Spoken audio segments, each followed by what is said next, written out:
Amara Wilson, a woman dismissed and underestimated because of her position as a janitor and her background, navigates the toxic, elitist culture of Orion Global executives bask in their unchecked arrogance, mocking workers like her while believing their power is untouchable. Casual racism and systemic inequality permeate the company, with whispered doubts about belonging and worth burdening young employees of color. Amara, armed with quiet determination and a strategic mind, silently observes those who belittle her, ready to challenge the very hierarchy that thrives on prejudice and exclusion. The game they thought they controlled is about to change. Amara Wilson stepped through the gleaming glass doors of Orion Global, her hands gripping a well-worn broom and a metal bucket. The expansive lobby spread before her, a marble-clad monument to corporate excess, where the grandeur of its architecture was only outshone by the massive crystal chandelier that hung above her like a crown of opulence. The soft glow reflected on her warm, caramel-toned skin, highlighting the fierce resolve in her deep brown eyes. Her voluminous curls were neatly tucked into a ponytail, a deliberate effort to blend into the scenery. Clad in the muted navy uniform of the custodial staff, with her identification badge pinned squarely to her chest, Amara looked every bit the part of a nondescript cleaner. To the suited executives briskly passing her by, most too absorbed in their phones or their conversations to glance down, she was a shadow, a blur on the margins of their periphery. And that's exactly what Amara wanted. Because this woman with a mop wasn't here for cleaning. She was here to tear down walls that had been fortified by arrogance, power, and systemic underestimation. She had spent months, maybe years, planning for this moment, this opportunity to upend the rules of their little kingdom. Before we step further into her story, consider this. How many women like Amara have been overlooked? How many are seen but never truly noticed? What happens when the underdog refuses to accept their fate? If you're curious to witness the rise of someone who defied all odds and reclaimed what others hoarded for themselves, buckle up, hit that like button and subscribe. You won't want to miss how Amara rewrote the script. Amara moved briskly across the expansive room, her rubber-soled shoes squeaking faintly against the polished floor around her. The orchestration of corporate life played on without missing a beat. Men in tailored charcoal suits barked into phones. Women in pencil skirts clicked by in designer heels, all exuding power and importance. They carried documents worth fortunes and decisions that moved mountains, yet none of them spared so much as a glance for the woman pushing a cleaning cart. And that was their greatest mistake. Today was the beginning of something they couldn't fathom. Amara Wilson wasn't here to shine floors or empty trash bins. No, she was here to crack the very foundation they believed was unshakable. This wasn't a job. It was a calculated move, the opening gambit in a game they didn't even know they were playing. The invisible worker had arrived, and she had a mission: to take back the power they thought no one could challenge. Amara Wilson was here for something far bigger than anyone could imagine, a revolution masked in plain sight. Beneath her unassuming navy uniform and the humble tools she carried, there radiated an unshakable resolve, a quiet confidence forged by years of preparation. Amara wasn't here to clean floors. She was here to clean house. Starting from the top today marked the first move in a game they didn't even know they were playing. The sharp contrast between Orion Global's elite and the rest of its workforce was unmistakable.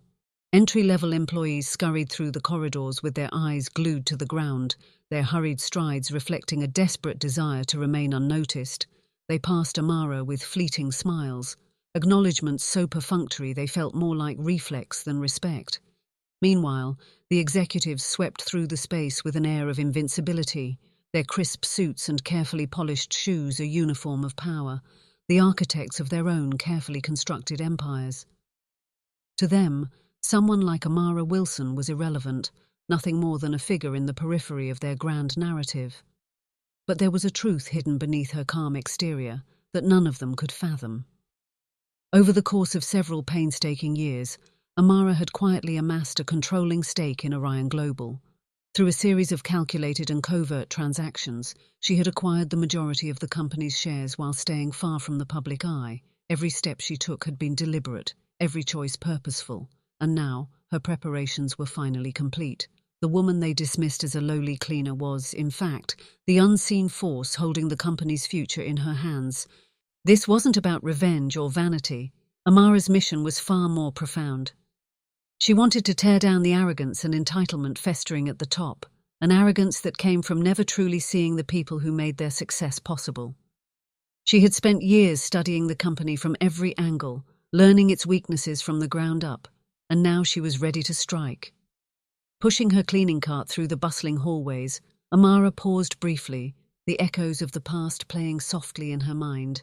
Her mother, Maria Wilson, had spent decades working as a janitor, scrubbing floors and emptying trash bins, so her daughter could dream bigger.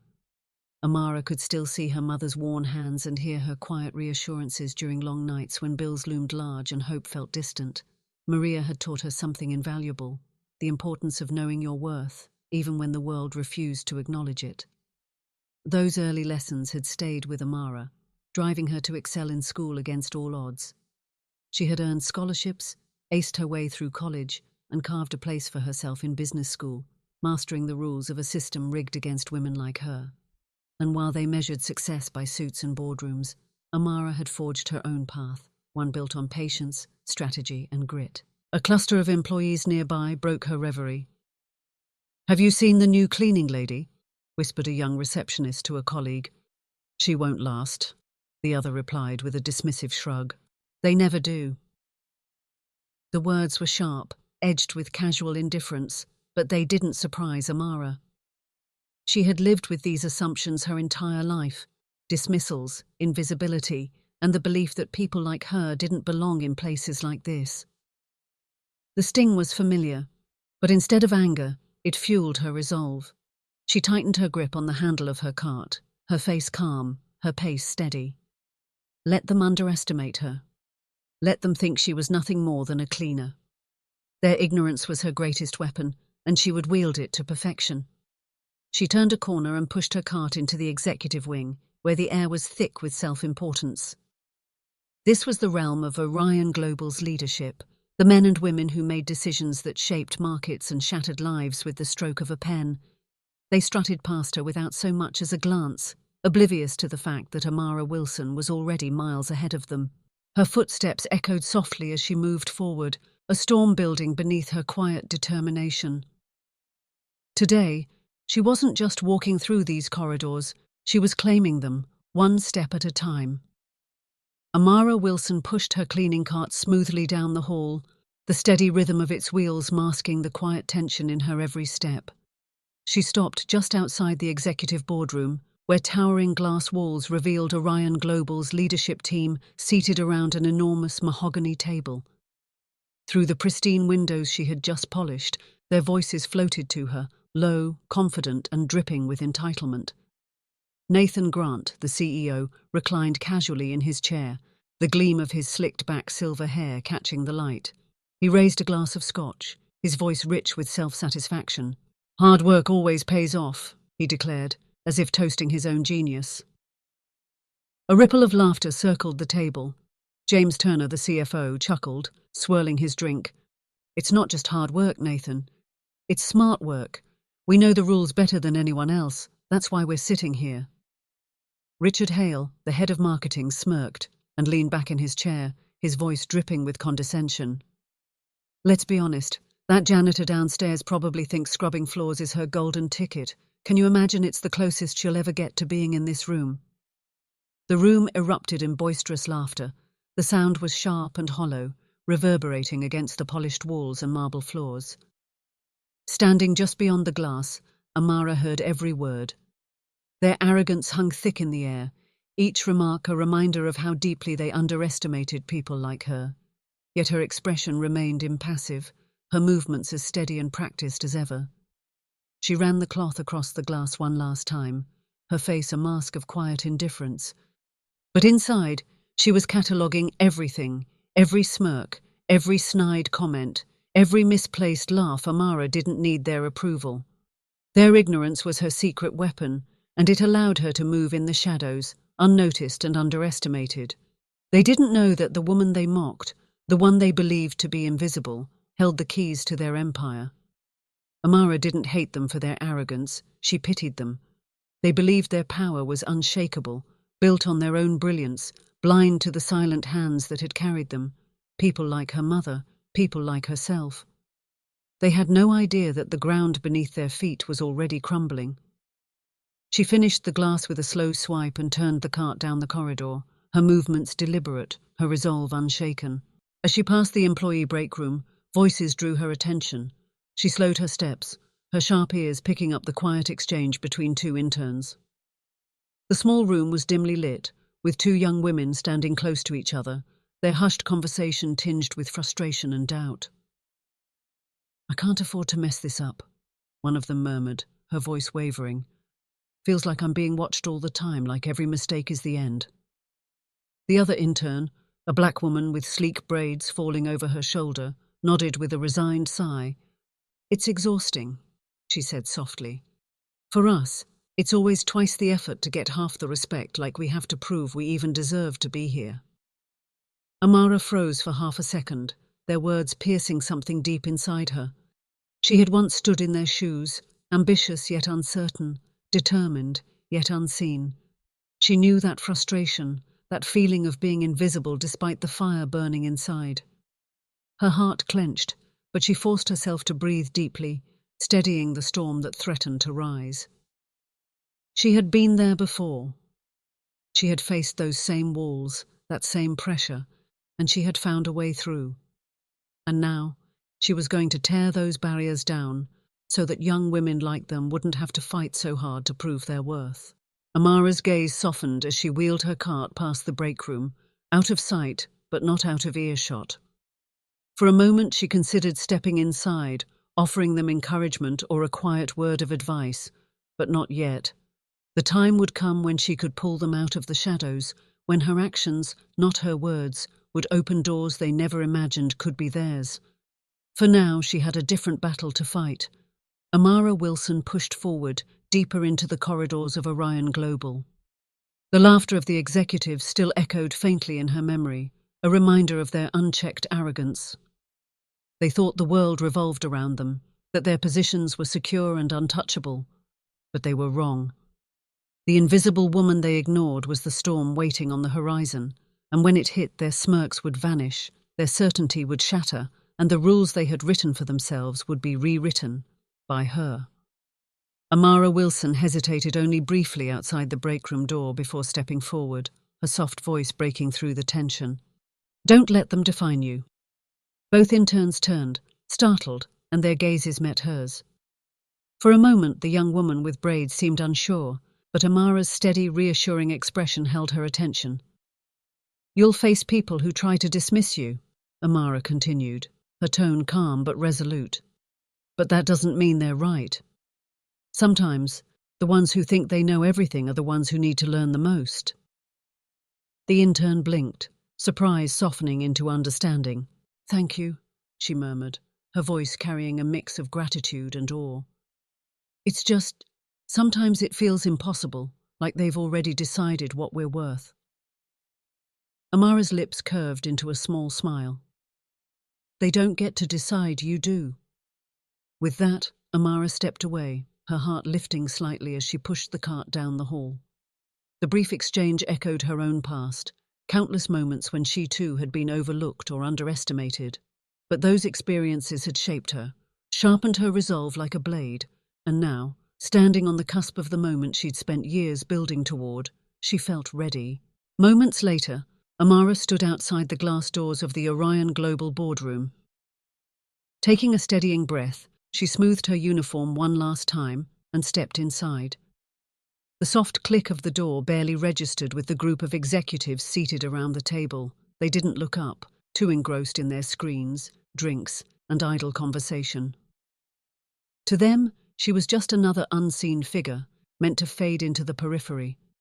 Amara didn't move to the windows or unpack her supplies. Instead, she stood tall, her presence quiet yet commanding. Nathan Grant, the CEO, finally glanced up, his brow furrowing in irritation. "What are you doing in here?" he snapped. Amara met his gaze without flinching. "I'm here for the meeting." The room fell still. The chatter evaporated into silence as the executives exchanged bemused glances. Nathan leaned back, his tone sharp with condescension. "What meeting are you talking about?" Without breaking eye contact, Amara reached into her pocket and pulled out a folded document. She walked to the head of the table and placed it in front of him. "The one where I inform you," she said, her voice steady and clear, "that as of this morning, I am the majority shareholder of Orion Global." The words landed like a thunderclap. Nathan's face paled as he snatched the document, his hands trembling as he scanned the contents around the table. The other executives sat frozen, their stunned faces a stark contrast to the smug confidence they'd worn only moments earlier. The paper didn't lie. How is this possible?" Nathan stammered, disbelief cracking his polished facade. His eyes darted to his colleagues, but no one had answers. Amara gave him no reprieve. "While you were busy overlooking people like me, I was watching, planning, acting. Every move I made brought me here, to this table." Her gaze swept the room, steady and unyielding. "You assumed people like me couldn't play the game, but that's the problem. You think this is a game. This company exists because of the hard work of every employee, from the janitors to the executives, and yet you've built your success on arrogance and exclusion." She paused, letting the weight of her words sink in. "That ends now." The silence that followed was thick, broken only by the sound of Nathan placing the document on the table, his hands unsteady. For the first time he seemed small, a man no longer in control of the empire he believed was untouchable. Amara crossed her arms, her voice firm but measured. "My vision for Orion Global is simple. Accountability, respect and opportunity from the mailroom to the boardroom. Every person here matters, and they will be treated as such." The executives remained silent, their disbelief giving way to the slow realization of what had just occurred. The woman they had ignored, dismissed without a second thought, now controlled their futures. Amara allowed herself a small, knowing smile. "This isn't your kingdom anymore, it's ours, and things are about to change." Turning away from the stunned faces at the table, she walked back toward the door, leaving the paper where it lay, a symbol of the power shift they never saw coming. As she stepped into the hallway, the faint echo of laughter drifted through her memory, the same laughter that once belittled her existence. She thought of her mother, of the interns, of every invisible hand that had built this place without acknowledgement. This victory wasn't just for her, it was for all of them. The future of Orion Global would look very different. And Amara Wilson, the woman they overlooked, the woman they mocked, had made it so. If this story moved you, don't forget to like, share, and subscribe. Remember, no one decides your worth but you. Stay inspired, stay visible, and rewrite the rules.